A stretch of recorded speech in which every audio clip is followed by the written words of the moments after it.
राम राम। आप सभी का आपके अपने YouTube चैनल भगवत मार्ग में हार्दिक स्वागत है। गीता में भगवान श्री कृष्ण ने रणभूमि में अर्जुन को जो ज्ञान दिया था वह गीता में बताया गया है। गीता में कुल 18 अध्याय हैं और उन सभी का अपना अलग अलग महत्व है। आइए जानते हैं गीता के दूसरे अध्याय का महत्व क्या है। श्री भगवान कहते हैं, प्रिय, अब दूसरे अध्याय के महात्म्य बतलाता हूं। दक्षिण दिशा में वेदवेत्ता ब्राह्मणों के पुरंदरपुर नामक नगर में देव शर्मा नामक एक विद्वान ब्राह्मण रहता था। वह अतिथियों की सेवा करने वाला, स्वाध्यायशील, वेदशास्त्रों का विशेषज्ञ, यज्ञों का अनुष्ठान करने वाला और तपस्वियों के सदा ही प्रिय था। उसने उत्तम द्रव्यों के द्वारा अग्नि में हवन करके दीर्घकाल तक देवताओं को तृप्त किया, किंतु उस धर्मात्मा ब्राह्मण को कभी सदा रहने वाली शांति नहीं मिली। वे परम कल्याणमय तत्व का ज्ञान प्राप्त करने की इच्छा से प्रतिदिन प्रचुर सामग्रियों के द्वारा सत्य संकल्प वाले तपस्वियों की सेवा करने लगा। एक दिन इस प्रकार शुभ आचरण करते हुए उसके समक्ष एक त्यागी संत प्रकट हुए। वे पूर्ण अनुभवी शांतचित्त थे। निरंतर परमात्मा के चिंतन में संलग्न होकर वे सदा आनंद विभोर रहते थे। उन नित्य संतुष्ट तपस्वी संत को शुद्ध भाव से प्रणाम करके देव शर्मा ने पूछा, महात्मन, मुझे सदा रहने वाली शांति कैसे प्राप्त होगी?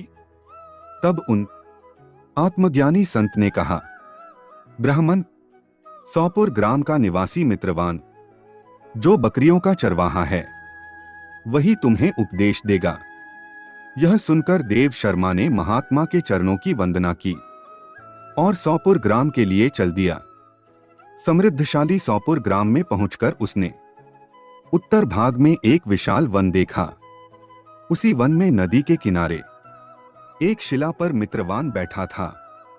उसके नेत्र आनंद से निश्चल हो रहे थे। वह अपलक दृष्टि से देख रहा था। वह स्थान आपस का स्वाभाविक वैर छोड़कर एकत्रित हुए परस्पर विरोधी जंतुओं से घिरा था। जहां उद्यान में मंद मंद वायु चल रही थी, मृगों के झुंड शांत भाव से बैठे थे और मित्रवान दया से भरी हुई आनंद विभोर दृष्टि से पृथ्वी पर मानो अमृत छिड़क रहा था। इस रूप में उसे देखकर देव शर्मा का मन प्रसन्न हो गया। वे उत्सुक होकर बड़ी विनय के साथ मित्रवान के पास गया। मित्रवान ने भी अपने मस्तक को झुकाकर देव शर्मा का सत्कार किया।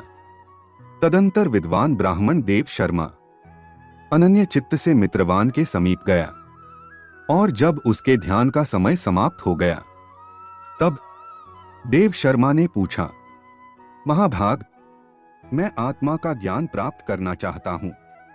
मेरे इस मनोरथ की पूर्ति के लिए मुझे किसी उपाय का उपदेश कीजिए जिसके द्वारा परम सिद्धि की प्राप्ति हो सके।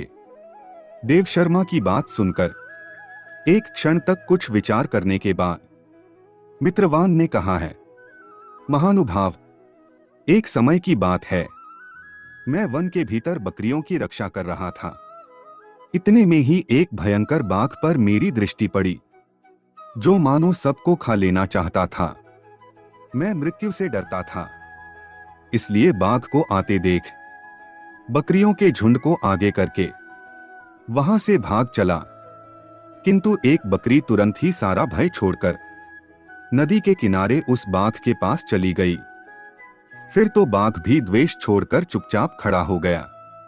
बाघ को इस अवस्था में देखकर बकरी बोली, बाघ, तुम्हें तो उत्तम भोजन प्राप्त हुआ है। मेरे शरीर से मांस निकालकर प्रेम पूर्वक खाओ न।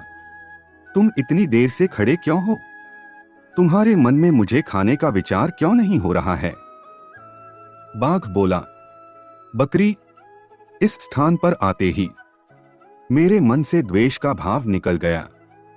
भूख प्यास भी मिट गई, इसलिए पास आने पर भी अब मैं तुझे खाना नहीं चाहता। तब बकरी बोली, है न जाने मैं कैसे निर्भय हो गई हूं। यदि तुम जानते हो तो बताओ, इसका क्या कारण हो सकता है? बाघ ने कहा है, मैं भी नहीं जानता। वही सामने एक वृक्ष की शाखा पर एक बंदर था। चलो सामने उस वृक्ष पर बैठे बंदर से पूछते हैं। ऐसा निश्चय करके वे दोनों वहां से चल दिए। उन दोनों के स्वभाव में यह विचित्र परिवर्तन देखकर मैं बहुत विस्मय में पड़ गया। इतने में उन्होंने उस बंदर से प्रश्न किया। उनके पूछने पर वानरराज ने कहा है, श्रीमान, सुनो, इस विषय में मैं तुम्हें प्राचीन कथा सुनाता हूं। यह सामने वन के भीतर जो बहुत बड़ा मंदिर है, उसकी ओर देखो।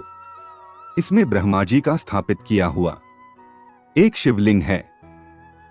पूर्व काल में यहां सुकर्मा नामक एक बुद्धिमान ब्राह्मण रहते थे, जो तपस्या में संलग्न होकर इस मंदिर में उपासना करते थे। वे वन में से फूलों का संग्रह कर लाते और नदी के जल से पूजनीय भगवान शंकर को स्नान कराकर उन्हीं से उनकी पूजा किया करते थे। इस प्रकार आराधना का कार्य करते हुए सुकर्मा यहां निवास करते थे। बहुत समय के बाद उनके समीप किसी अतिथि महात्मा का आगमन हुआ। भोजन के लिए फल लाकर अतिथि महात्मा को अर्पण करने के बाद सुकर्मा ने कहा, महात्मा, मैं केवल तत्वज्ञान की इच्छा से भगवान शंकर की आराधना करता हूं। आज इस आराधना का फल मुझे मिल गया, क्योंकि इस समय आप जैसे महापुरुष ने मुझ पर अनुग्रह किया है। सुकर्मा के ये मधुर वचन सुनकर तपस्या के धनी महात्मा अतिथि को बड़ी प्रसन्नता हुई। उन्होंने एक शिलाखंड पर गीता का दूसरा अध्याय लिख दिया और सुकर्मा को उसके पाठ और अभ्यास के लिए आज्ञा देते हुए महात्मा ने कहा है, ब्राह्मण, इससे तुम्हारा आत्मज्ञान संबंधी मनोरथ अपने आप सफल हो जाएगा। यह कहकर वे बुद्धिमान तपस्वी महात्मा सुकर्मा के सामने ही उनके देखते देखते अंतर्धान हो गए। सुकर्मा विस्मित होकर उनके आदेश के अनुसार निरंतर गीता के द्वितीय अध्याय का अभ्यास करने लगे। तदंतर दीर्घकाल के पश्चात अंतःकरण शुद्ध होकर उन्हें आत्मज्ञान की प्राप्ति हुई। फिर वे जहां जहां गए वहां का तपोवन शांत हो गया।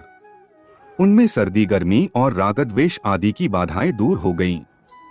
इतना ही नहीं, उन स्थानों में भूख प्यास का कष्ट भी जाता रहा तथा भय का सर्वथा अभाव हो गया।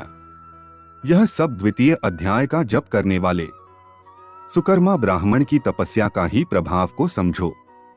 मित्रवान कहता है, वानरराज के इस प्रकार बताने पर मैं प्रसन्नता पूर्वक बकरी और बाघ के साथ उस मंदिर की ओर गया। वहां जाकर शिलाखंड पर लिखे हुए गीता के द्वितीय अध्याय को मैंने देखा और पढ़ा। उसी का अध्ययन करने से मैंने तपस्या का पार पा लिया है। आथ भद्र पुरुष, तुम भी सदा द्वितीय अध्याय का ही अध्ययन किया करो। ऐसा करने पर मुक्ति तुमसे दूर नहीं रहेगी। श्री भगवान कहते हैं, प्रिय मित्रवान के इस प्रकार आदेश देने पर देव शर्मा ने उसका पूजन किया और उसे प्रणाम करके पुरंदरपुर की राह ली। वहां किसी देवालय में पूर्वोक्त आत्मज्ञानी महात्मा को पाकर उन्होंने यह सारा वृत्तांत निवेदन किया और सबसे पहले उन्हीं से द्वितीय अध्याय को पढ़ा। उनसे उपदेश पाकर शुद्ध अंतःकरण वाले देव शर्मा प्रतिदिन बड़ी श्रद्धा के साथ द्वितीय अध्याय का अध्ययन करके ब्रह्म ज्ञान में लीन होकर परम पद प्राप्त हुआ। ऐसा है गीता के दूसरे अध्याय के पाठ का महत्व। आज के लिए इतना ही। अगर जानकारी अच्छी लगी हो तो चैनल को सब्सक्राइब करें, वीडियो को लाइक करें, शेयर करें, कमेंट करें। धन्यवाद।